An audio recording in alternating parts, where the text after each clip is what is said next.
설교 제목은 한 권의 책을 쓰는 인생이라고 한번 정해봤습니다. 이 말은 파랑새라고 하는 유명한 작품을 쓴 벨기에의 극작가 모리스 메테를링크라고 하는 분이 한 말입니다. 정확히 뭐라고 하셨냐면, 인생은 한 권의 책과 같다. 우리는 태어나서 죽을 때까지 매일매일 그 책의 한 페이지씩을 쓰고 있다라고 했습니다. 인생에 관한 많은 정의들이 있겠지만 저는 이 정의가 참 마음에 들어요. 한 권의 책을 쓰는 것이 우리 인생이라는 거죠. 우리는 오늘도 또 한 페이지를 또 쓰고 있는 겁니다. 그 한 페이지 한 페이지가 모여서 한 권의 책을 남기는 것이 우리 인생이라고 하는 거예요. 그 인생의 책의 두께는 다 다르겠죠. 어떤 분은 두꺼울 수도 있고 어떤 분은 좀 얇을 수도 있을지 모르겠지만, 그러나 모든 인생의 책에는 공통점이 있어요. 그 공통점이 뭐냐면, 첫 번째는 인생의 책은 재판이 없다라고 하는 겁니다. 오직 초판만 있죠. 그래서 인생은 일생이라고 하는 거예요. 아무리 돈을 산더미같이 많이 쌓아놓는다 하더라도 인생을 두 번 살 수는 없는 겁니다. 빈부귀천, 남녀노소, 그리고 인종을 막론하고 누구에게나 인생의 기회는 몇 번입니까?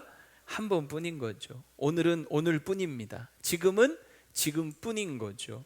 한 번뿐인 우리 인생이라면 여러분, 매 순간이 어떨까요?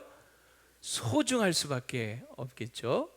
두 번째 인생의 책의 특징은 뭐냐면, 수정판이 불가능하다라고 하는 거예요. 한 번 쓰여진 인생의 페이지는 수정, 개정이 불가능합니다. 우리가 가끔 푸념 섞인 넋두리를 할 때가 있어요. 언제로 좀 돌아가고 싶다, 그런 생각 해본 적 있으시죠? 예. 하지만 그런 넋두리 하는 시간만 아까울 뿐인 거죠. 우리는 결코 돌아갈 수가 없습니다. 바로 어제로도 돌아갈 수가 없어요. 아니, 바로 1분 전에라도 돌아갈 수 없는 것이 우리 인생입니다. 바꿀 수 없고 되돌릴 수 없는 인생이라면 매 순간이 여러분 어때야 될까요? 신중할 수밖에 없겠죠. 세 번째로 인생의 책의 특징은 뭐냐면, 대필이 불가능하다는 거예요. 우리 대신 써주는 대필 작가가 없다는 겁니다. 남이 대신 우리 인생을 살아주지 않아요. 나의 판단, 나의 노력, 나의 책임으로 내가 써내려가는 겁니다. 물론 주위에 우리를 도와주는 사람들은 있어요. 그 도움은 절대적으로 필요하죠. 내 힘으로 혼자 막 사는 건 아니잖아요. 부모님의 도움, 가족의 도움, 이웃의 도움, 교인들의 도움, 그런 도움으로 우리가 오늘 여기까지 살아가고 있는 거죠. 하지만 도와줄 수는 있을지 몰라도 어느 누구도 나 대신 내 인생을 살아주지는 못하는 겁니다. 내 인생은 결국 내가 사는 거죠. 그래서 인생의 그 결과에 대한 책임도 결국 다 내 몫인 거예요. 누구를 탓하거나 환경을 탓하거나 시대를 잘못 태어났다고 시대를 탓하거나 할 필요 없어요. 해봐야 소용없어요. 아무도 대신해서 살아줄 수 없는 인생이라면 매 순간이 여러분 어때야 될까요? 열정적으로 살아야 되죠. 남의 인생처럼 살 수는 없다는 겁니다. 이처럼 한 권의 책을 남기는 것이 우리의 인생이에요. 한 번뿐이 없고 되돌릴 수 없고 남이 대신 살아주지 않는 인생, 한 권의 책을 남기는 인생. 그런데 여러분, 책이라고 해서 보면 다 같은 책은 아닌 것 같아요. 책도 보면 그냥 먼지만 수북히 쌓여가는 그런 책, 거들떠보지도 않는 책이 있죠. 또 반면에 정말 가까이 놓고 늘 꺼내서 읽어보고 정말 다를 정도로 읽고 또 읽으면서 은혜 받고 감동받고 영감 받고 도움 받고 유익을 얻는 그런 책도 있지 않습니까? 인생도요, 다 같은 인생이 아니더라는 거죠. 어떤 사람의 인생은 정말 거들떠도 보고 싶지 않은 그런, 오히려 해가 되는 그런 인생도 있는가 하면, 어떤 분의 인생은 정말 많은 사람들의 감동을 주고 은혜를 끼치고 유익을 주고, 그래서 닮고 싶고 그래서 자꾸 가까이 하고 싶은 그런 인생도 있는 거죠. 여러분, 한 권의 책을 남기되 멋진 작품을 남길 수 있게 되기를 축복합니다. 한 권의 책을 쓰는 것이 우리 인생인 거예요. 오늘 본문은 오늘 16절에 보면 이런 말씀을 합니다. 세월을 아끼라 라고 얘기를 해요. 한 권의 책을 쓰는 인생인데, 한 번밖에 없고 되돌릴 수 없고 남이 대신 써주지 않는 인생인데, 이 소중한 인생을 그냥 막 살 수는 없고 세월을 아끼면서 살아야 된다라고 하는 거죠. 근데 이 세월을 아낀다 하는 말의 의미는 어떤 의미가 있냐면, 기회를 잡아라, 기회를 살아, 모든 기회를 최대한 활용해라 하는 그런 의미가 있어요. 자, 세월을 아끼라. 무슨 의미가 있다고요? 기회를 잡아라. 기회를 살아. 모든 기회를 최대한 활용해라. 그런 의미가 있는 거예요. 근데 우리가 기회라고 할 때 우리가 항상 오해하거나 착각하기 쉬운 게 뭐냐면 기회가 언젠가 올 거라고 하는 생각을 하는 거죠. 내 인생에 언젠가 한 번은 좋은 기회, 큰 기회가 찾아올 거야.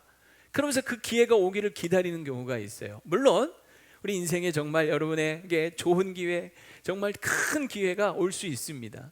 하지만 문제는 그 기회를 기다리다가 오늘, 지금이라고 하는 이 소중한 날들을 그냥 흘려보내서는 결코 안 된다는 것이죠. 사실 기회가 따로 있는 것이 아니라 지금이 기회다라고 생각하면서 사셔야 합니다. 왜냐하면 이 지금이라고 하는 것은 한 번 지나가면 다시 돌아오지 않기 때문인 거죠. 그래서 지금을 소중히 여겨야 해요. 우리 우스갯소리로 현금보다 소중한 것이 뭐라고요? 지금이라고 하지 않습니까?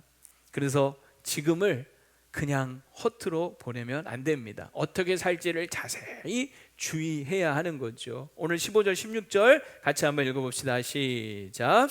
그런즉 너희가 어떻게 행할지를 자세히 주의하여 지혜 없는 자 같이 하지 말고 지혜 있는 자 같이 하여 세월을 아끼라. 때가 악하니라 라고 말씀합니다. 그냥 되는 대로 막 살지 말고 자세히 주의해서 어떻게 살아야 될지를 고민하면서 살라. 소중하게, 신중하게, 열정을 가지고 살라 하는 말이겠죠.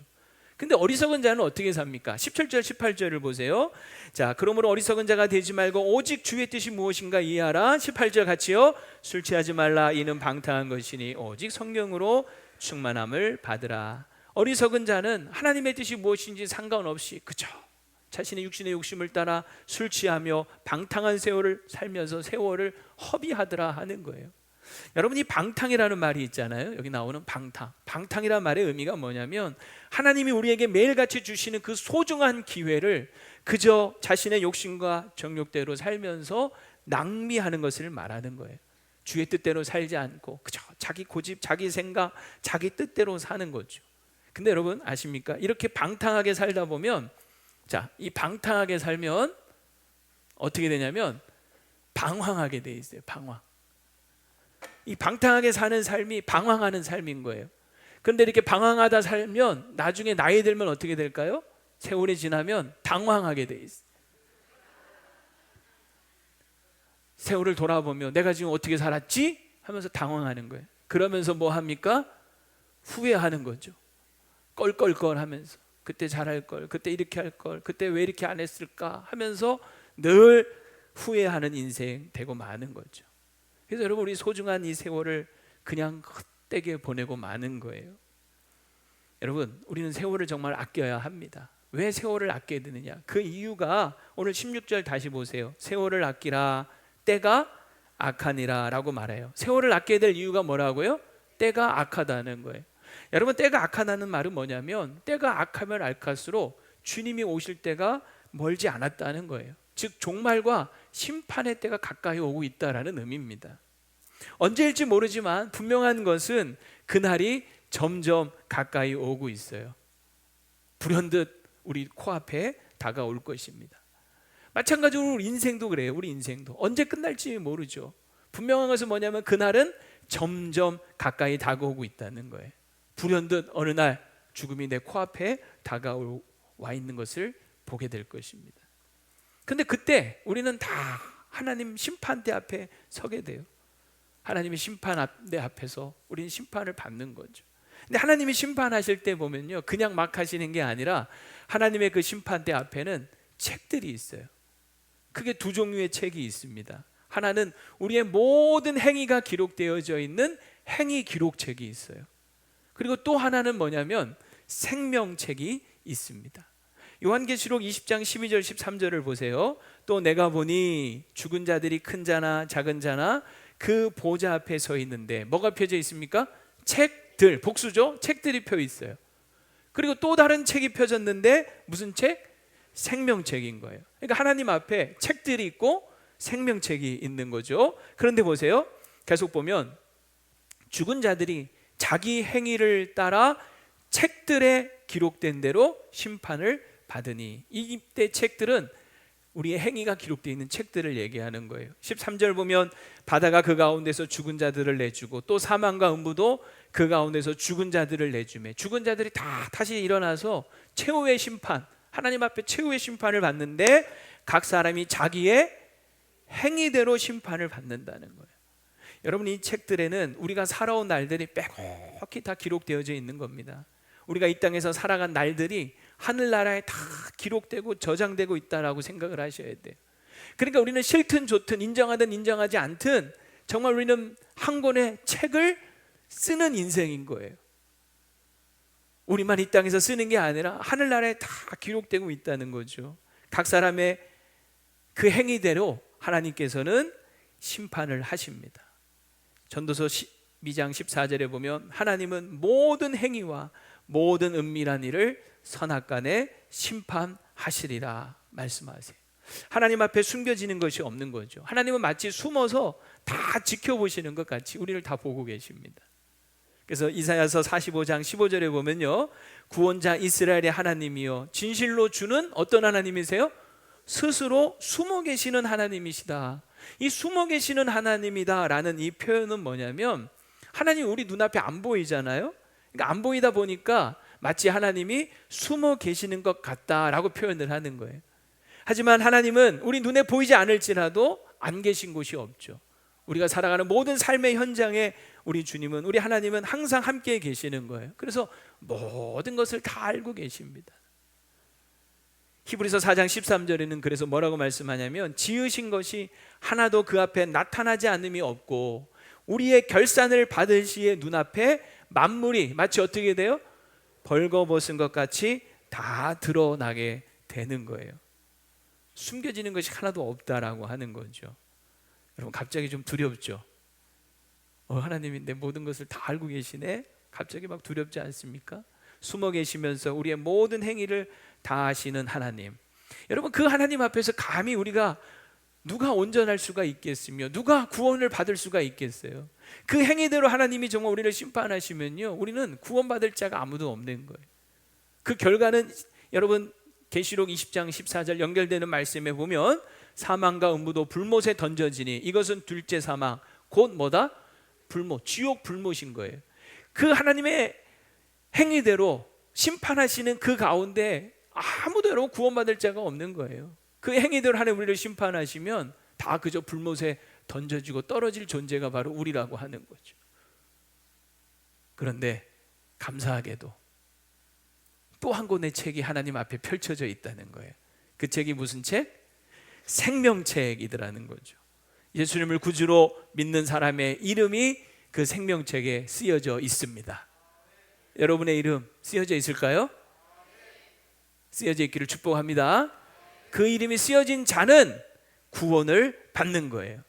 그 행위의 모든 죄를 사함받고 심판에 이르지 않는 거예요. 불못에 던져지지 않는 거예요. 하나님이 그저 우리의 행위대로만 심판하신다면요, 아무도 구원받을 수가 없어요. 아무도 천국에 갈 수 없어요. 다 불못에 떨어져야 돼. 그런데 우리가 예수를 믿는 그 믿음을 보시고 생명책에 우리 이름 써주시고 최후의 심판하실 때 그 생명책에 기록되어 있는 그 이름이 기록되어 있는 자들은 하나님이 불못에 던져지지 않게 하십니다. 그 생명책에 이름이 없는 자만 불못에 들어가는 거예요. 연결되는 계시록 20장 15절 다 같이 읽어봅시다. 시작. 누구든지 생명책에 기록되지 못한 자는 불못에 던져지리라. 이 말은 바꾸면 생명책에 기록된 자는 불못에 던져지지 않는다는 거죠. 그래서 계시록 21장 27절에는 뭐라고 되어 있냐? 무엇이든지 속된 것이나 가증한 일 또는 거짓말하는 자는 결코 그리로 들어가지 못하되, 여기 있는 천국을 얘기하는 하나님 나라 새하늘과 새 땅, 여기 보면 거짓말하는 자는 결코 그 하나님 나라 들어갈 수 없다는 거예요. 여러분 거짓말 많이 하시잖아요? 못 들어가시겠네? 그죠? 그런데 그 연결되는 말은 뭐냐면 결코 그리로 들어가지 못하되, 그 다음 뭐라고 되어 있어요? 오직 어린 양의 생명책에 기록된 자들만 들어가리라. 할렐루야. 네. 우리는 행위로는 절대로 해서 구원받을 수가 없는 거예요. 우리가 행한 대로 하나님의 심판을 받으면요, 거짓말한 것만으로도 우리는 천국에 못 들어간다니까요. 그러나 어린 양의 생명책에 이름이 기록된 자들은 하나님이 예비하신 그 영원한 나라에 들어갈 줄로 믿습니다. 어쨌든 중요한 것은 뭐냐면 우리의 모든 날들이, 이 살아가는 모든 날들이 하나님 앞에 전부 다 뭐 하고 있다고요? 기록되고 있다라고 하는 것을 우리는 기억해야 합니다. 그래서 정말 우리가 술 취해서 방탕하고 방황할 시간이 없는 거죠. 그럴 시간이 어디 있습니까? 흥청망청 낭비할 시간이 없는 거죠. 우리의 소중한 날들을 정말 지혜롭게 하나님의 뜻이 무엇인지 자세히 주의하면서 진지하게 고민하고 살아가야 할 줄로 믿습니다. 세월을 아껴야 되는 거죠. 그럼 구체적으로 어떻게 하면 세월을 아낄 수 있을까? 좀 적용적인 질문을 던지면서 몇 가지 방법을 여러분에게 제시하고 싶습니다. 세 가지로 한번 말씀을 나누고 싶어요. 첫째는 오늘을 특별한 날처럼 살자 하는 거예요. 시작. 오늘을 특별한 날처럼 살자. 매일매일이 다시는 돌아오지 않는 소중한 날이라면 매일매일이 사실은 특별한 날이어야 하는 거죠. 이 좋은 글이라고 하는 좋은 글이 있죠. 거기에 보니까 예전에 참 감동적인 이야기 하나가 있어서 소개합니다. 어떤 분의 한 에피소드인데요, 부인과 사별한 지 얼마 안 된 한 동창을 만나게 됐답니다. 그러니까 부인과 사별한 지 얼마 안 돼서 얼마나 슬픔 가운데 있었겠어요.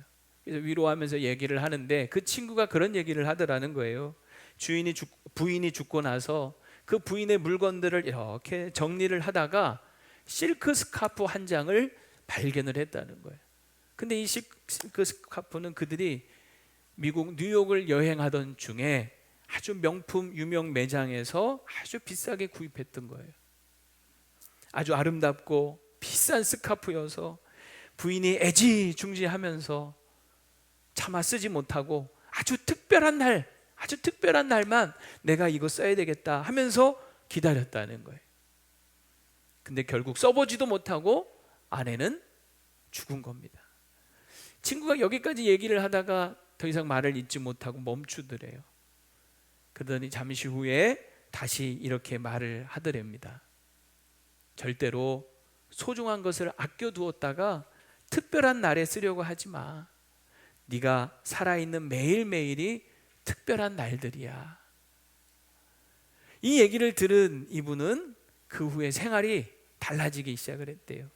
나중에 특별한 날 쓰려고 장식장 안에 보관했던 아름다운 비싼 도자기들을 평소에 밥 먹을 때 식탁 위에 꺼내놓기 시작을 했답니다. 그거 아껴서 뭐 하겠냐 이거죠. 무심코 흘려보냈던 창가의 풍경들을 유심히 시간을 내서 보기 시작을 했답니다. 누군가와 약속을 하면서 다음에 시간 되면 언제 한번 만나자, 그런 말들을 가급적 하지 않게 되었다는 거예요. 나중에 아주 특별할 때 하려고 했던 것들, 사실은 그날이 오지 않을 수도 있다라고 하는 것을 깨달았던 거죠. 매일매일 그러면서 아침에 눈을 뜰 때마다 오늘은 특별한 날이야 하면서 하루를 시작했다고 합니다. 그리스 시인 소포클레스는 이런 말을 했어요. 오늘은 어제 죽어간 이가 그토록 원했던 내일이다. 우리는 지금 그 내일, 오늘을 살고 있는 거죠. 그러니 매일 매 시간이 얼마나 우리에게 정말 소중한 것들입니까? 특별한 날이 오기를 기다리지 마시고 오늘을 특별한 날처럼 사시기를 바랍니다. 그러려면 술 취하지 말고 성령으로 충만함을 받으셔야 돼요. 왜냐하면 성령님은요, 우리 안에 들어오셔서 날마다 우리를 특별한 삶을 살 수 있도록 우리 안에 뜨거운 마음, 열정을 불러일으켜 주시는 분이기 때문에 그렇습니다. 성령은요, 성경에 보면 마치 불과 같으신 분이에요. 성령이 임하면 가슴이 막 뜨거워져요. 식었던 열정이 막 살아나요. 성령으로 충만하면, 그래서 사람들이 막 그냥 눈에 생기가 돋고 막 힘이 생기고 그 열정들이 막 일어나기 시작을 하는 거예요. 교회를 다니며 신앙생활 하면서도 성령 충만하지 않으면요, 그냥 눈이 그냥 풀리고 힘이 쭉 빠져서 그냥 어제나 오늘이나 내일이나 그날이지 뭐, 죽지 못해서 하는 거지 뭐, 이러면서 살게 되는 거예요. 하지만 여러분, 하나님의 성령이 여러분 가운데 임하시면요, 삶이 바꿔지기 시작할 거예요. 눈이 달라지기 시작할 거예요. 성령으로 충만함을 받으시기를 바랍니다. 일상의 게으름과 안일함과 나태함에 빠져들어가는 우리의 연약한 모습 속에 성령이 우리 가운데 충만히 임하시면 그 모든 것들을 다 극복할 수 있도록 도와주실 줄로 믿습니다. 성령으로 충만하십시오. 그래서 오늘을 특별한 날처럼 사시기를 축원합니다. 두 번째로 우리가 어떻게 사는 것이 후회 없는 삶이 될까? 첫 마음을 잃지 않는 겁니다. 우리의 시간들을 왜 이렇게 무의미하게 흘러가는가? 가만 보면 처음 마음을 잃어버리고 그저 타성해졌고 안이함에 빠져있기 때문에 그래요. 사실 어떤 것이든지 처음 시작할 때는요, 그 마음이 얼마나 신선하고 열정이 가지고 막 진실하게 합니까? 그런데 그 처음 마음을 점점 잃어버리면 마음은 점점 무뎌지고 식어지고 그리고 냉랭해지고 미지근해져 버리고 마는 거죠. 우리 마음이 무뎌진 만큼 무의미한 시간도 점점 늘어나게 되는 거예요. 그래서 처음 마음을 잃어버리지 않는 게 참 중요합니다. 정채봉이라는 시인이 첫 마음이라고 하는 그런 시를 쓴 게 있어요. 참 좋더라고요. 한번 제가 읽어볼게요. 1월 1일 내일이죠? 1월 1일 아침에 찬물로 세수하면서 먹은 첫 마음으로 1년을 산다면, 학교에 입학하여 새 책을 앞에 놓고 하루 일과표를 짜던 영롱한 첫 마음으로 공부를 한다면, 사랑하는 사이가 처음 눈을 맞던 날의 떨림으로 내내 계속된다면, 첫 출근하는 날 신발끈을 매면서 먹은 마음으로 직장 일을 한다면, 아팠다가 병이 나은 날에 상쾌한 공기 속에 감사한 마음으로 몸을 돌본다면, 개업날의 첫 마음으로 손님을 언제고 돈이 적으나 밤이 늦으나 기쁨으로 맞는다면, 세례 성사를 받던 날에 빈 마음으로 눈물을 글썽이며 교회에 다닌다면, 나는 너, 너는 나라며 화해하던 그날의 일치가 가시지 않는다면, 여행을 떠나던 날 차표를 끊던 가슴 뜀이 식지 않는다면, 이 사람은 그때가 언제든지 늘 새 마음이기 때문에 바다로 향하는 냇물처럼 날마다 새로우며 깊어지며 넓어진다. 참 좋지 않습니까? 그죠? 우리가 처음 마음을 가지고 산다는 것이 얼마나 중요한지를 표현한 그런 좋은 시 같아요. 처음 마음으로, 우리가 처음 은혜 받았을 때, 주님을 만났을 때 그 처음 사랑으로 주님을 사랑한다면 얼마나 좋겠어요? 예수님도 에베소 교회를 향하여서 처음 사랑, 처음 마음을 잃어버린 것을 꾸짖으시고 책망하셨죠. 교회는 열심히 다 와요. 안 하는 게 없어요. 그런데 처음 사랑을 다 잃어버려서 의무적으로, 형식적으로 그리고 있는 안타까운 모습을 예수님은 계시록 2장 4절에 책망하세요. 그러나 너를 책망할 것이 있나니 너의 처음 사랑을 버렸느니라. 그러므로 어디서 떨어졌는지를 생각하고 회개하여 뭘 가지래요? 처음 행위를 가지라. 오늘 여러분 잘 돌아보시기 바랍니다. 혹시 나는 처음 사랑, 처음 행위를 잃어버리진 않았나? 오늘 다시 회복하실 수 있었으면 좋겠어요. 사실 오늘이라고 하는 이 날 얼마나 여러분 설레는 날입니까? 왜냐하면 오늘 내 나이가 얼마든지 간에 오늘은 내 남은 인생의 가장 무슨 날이에요? 젊은 날. 내 남은 인생의 가장 첫날인 거예요. 맞습니까? 그런데 여러분 매일을 정말 처음처럼, 언제 어떻게 될지 모르는 게 우리 인생인데 매일매일을 늘 처음 마음으로, 새로운 마음으로 하루하루를 사시기를 바랍니다. 근데 인간의 마음이라는 게 마음먹은 대로 되는 건 아니죠. 늘 그렇게 살려고 하지만 인간의 마음은요, 며칠만 지나면 다시 도루묵대. 그래서 나온 말이 작심 삼일이란 말이 있는 거잖아요. 그래서 여러분 성령으로 충만함을 받으셔야 합니다. 성령님은 늘 우리 안에 새 마음, 새 영을 불어넣어 주시는 분이에요. 성령님은 하나님이십니다. 하나님의 특징이 뭐냐면 늘 새 일을 행하신다는 거예요. 새 일을 허락하시고 새 날을 허락하시는, 매일 동일한 해지만 그 떠오르는 해는 매일같이 새로운 거죠. 그래서 늘 새로운 마음을 심어주시는 분이 우리 성령 하나님이신 거예요. 성령으로 충만하셔서 늘 처음 마음 잃어버리지 말고 늘 그 처음 마음 가지고 하루하루 여러분의 주어진 삶의 자리에서 어떤 일을 하든지 간에 그렇게 사시기를 축복합니다. 세 번째는 우선순위를 잘 정하는 게 필요해요. 우리가 지나간 시간들을 놓고 아쉬워하는 것 중에 하나가 뭐냐, 뭔가 바쁘게 살고 열심히 산 것 같은데 뭔가 자꾸 이 중요한 일들을 놓치고 있는 것이 아닌가 하는 것에 우리 인생은 후회가 있는 거죠. 보통 여러분 우리 삶을 보면 인생은 긴급성과 중요성에 따라서 우리가 살아가는 삶의 일들이 네 가지로 구분이 될 수가 있어요. 긴급성과 그리고 이 중요성이라고 하는 것으로 놓고 보면 긴급성이 높은 게 있고 낮은 게 있죠. 중요성이 높은 게 있고 낮은 게 있어요. 자, 보면 긴급성도 높고 중요성도 높은 게 있어요. 긴급하고 중요한 일들이죠. 어떤 일들이 있습니까? 아침에 출근하는 거, 이거 중요하죠? 긴급하죠? 미룰 수 없어요. 밥 먹는 거 중요하죠? 떼놓치면 안 되죠. 영업하는 거, 판매하는 거, 프리젠테이션 발표, 일정이 정해진 프로젝트 해결하는 거, 이사하는 거, 학원비 내는 거, 등록금 마련하는 거, 건강이 악화된 후에 운동하는 거, 미룰 수 없어요. 급하고도 중요한 일들입니다. 그런데 긴급성은 낮지만 급하지는 않지만 중요한 일들도 있어요. 화면 잘 보이시나요? 뭐가 있습니까? 기도하고 말씀 보고 찬양하고 감사하고 드림이 꿈꾸고 계획하고 피드백, 늘 자신을 돌아보고 공부하고 독서하고 투자하고 놀고 봉사하고 문안, 안부, 여행, 선물, 정리정돈, 건강검진, 건강할 때 운동하는 거, 이거 중요한 일이죠. 그러나 또 보면 긴급하지는 않은 일들이에요. 반대로 또 이런 게 있어요. 급한데 중요하지 않은 일들도 있어요. 그렇죠? 중요하지만 급하지 않은 일들, 이메일 체크하는 거, 전화 소통하는 거, 회의하는 거, 설거지, 청소.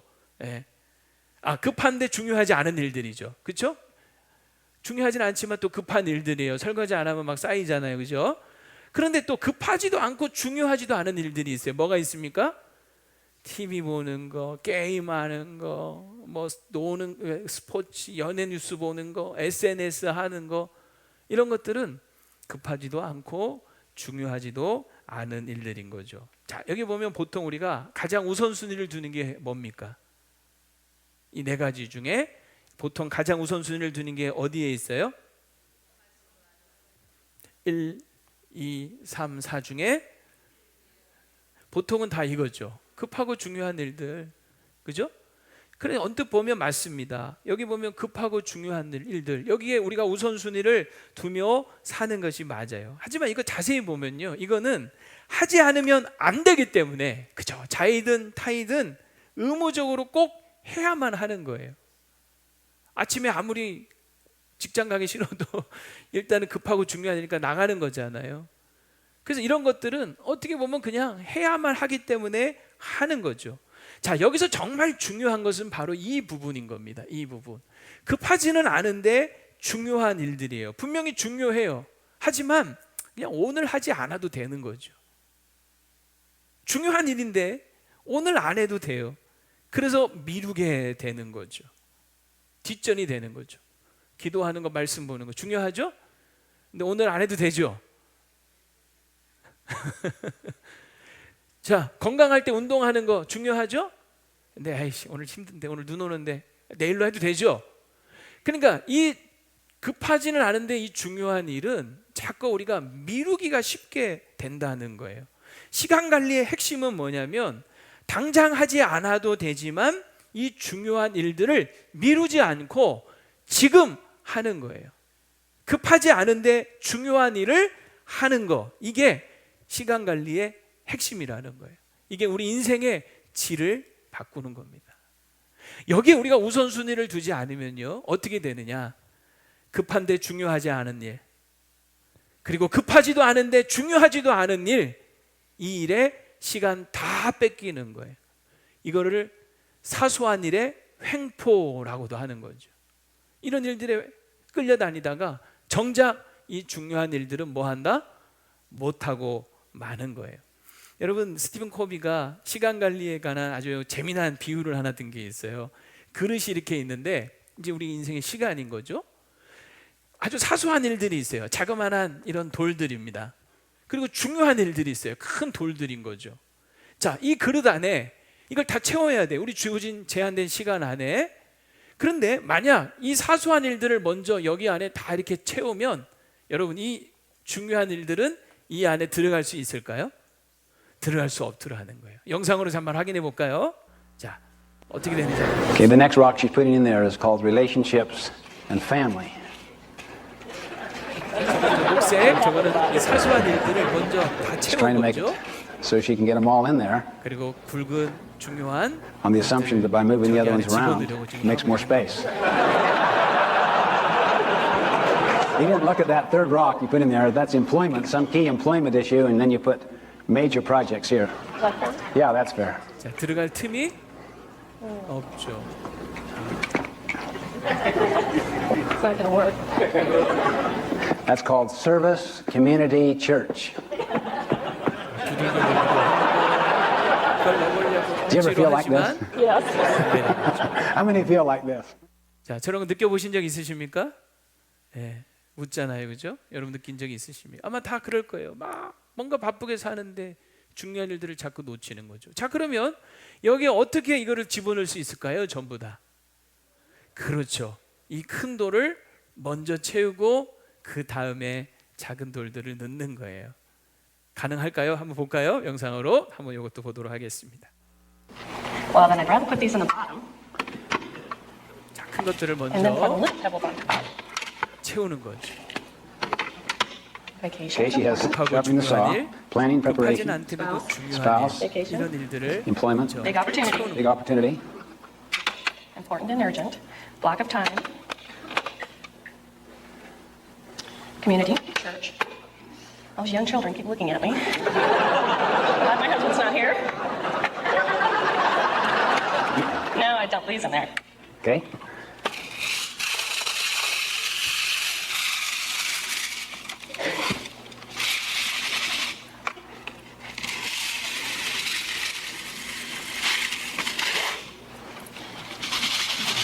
어떻게 되고 있습니까? 채워지고 있죠? It's gonna work. She got all the important things in first, right? That's right.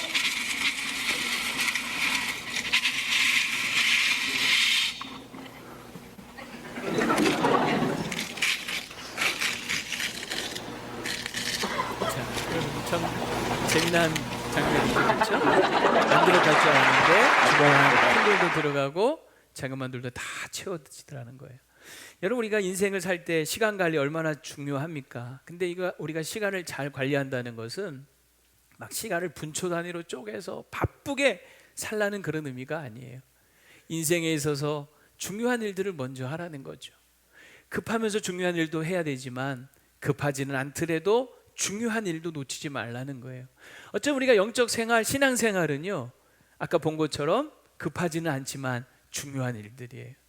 많은 사람들이 이 일들은 자꾸 뒷전 미룹니다. 아유, 다음에 하지 뭐, 내일 하지 뭐. 왜? 오늘 안 한다고 죽지 않거든요. 큰일 나지 않은 것 같거든요. 그러니까 자꾸 미루는 거예요. 근데 예수님 우리에게 뭐라고 말씀하셨습니까? 마태복음 6장 33절, 그런즉 너희는 먼저 그의 나라와 그의 의를 구하라. 먼저라는 거, 먼저. 그럴 때 이 모든 것을 너희에게 더하시리라 약속하셨습니다. 그저 하나님 없는 사람들처럼 무엇을 먹을까 마실까 입을까 거기에 연연하면서 거기에 매어서 그렇게 살지 말고 먼저 하나님 나라와 하나님을 위한 일에 여러분의 시간을 우선순위를 두고 사용하실 수 있기를 축복합니다. 여러분, 그러려면 술 취하지 말고 성령으로 충만함을 받으셔야 돼요. 왜냐하면 성령님은 하나님의 마음을 가장 우리에게 잘 알려주시는 분이에요. 하나님 정말 무엇을 원하는지, 하나님 뜻이 무엇인지, 우리가 무엇에 우리의 삶의 우선순위를 두고 살아야 될지 우리를 인도하시고 깨닫게 하시고, 그래서 우리가 헛되게 살지 않도록 도와주실 수 있는 분이 바로 성령님이십니다. 성령으로 충만하면 먼저 하나님의 나라와 의를 구할 수 있도록 해주실 줄로 믿습니다. 이제 말씀을 마치려고 합니다. 오늘은 한 해의 마지막 날이죠. 그리고 마지막 주일입니다. 여러분, 한 해를 돌아보면서 어떤 마음이세요? 뭐 감사할 일들이 가장 많겠죠. 하지만 또 어쩌면 후회하면서 다시 돌아가고 싶다는 생각을 하고 있을지도 모르겠습니다. 하지만 어느 누구도 과거로 돌아가서 새롭게 시작할 수는 없어요. 하지만 지금부터 시작해서 새로운 결말을 쓸 수는 있습니다. 참 감사한 건 뭐냐면요, 오늘도 우리 앞에 얼마든지 우리가 마음껏 쓸 수 있는 인생의 백지가 놓여져 있다라고 하는 거예요. 우리는 또다시 그 한 페이지씩을 우리는 써내려가고 있는 것이죠. 한 번밖에 없는 인생, 바꿀 수 없는 인생, 남이 대신 살아주지 않는 우리 인생인데 우리 앞에 놓여있는 이 백지, 이거 소중하게 씁시다. 신중하게 씁시다. 열정을 가지고 써내려가시기를 바랍니다. 정말 멋진 작품 같은 책을 그런 남기는 인생 되기를 축원합니다. 무엇보다 하나님 앞에 이것들이 기록되는 책들이다 생각하고 방탕하고 방황하며 살지 말고 성령으로 충만해서 오늘을 하나님이 주신 선물처럼 특별한 날로 알고 열정을 가지고 최선을 다해 사시기를 바랍니다. 오늘을 늘 처음 마음, 새로운 마음을 가지고 여러분 진실하게 사시기를 바랍니다. 그리고 오늘을 먼저 하나님 나라와 의를 구하는 일에 우리의 삶의 우선순위를 두고 여러분 사실 수 있기를 바랍니다. 우리의 인생길에 하나님께서 선행하시고 동행하실 줄로 믿습니다. 앞서 행하시고 함께 하실 줄로 믿습니다.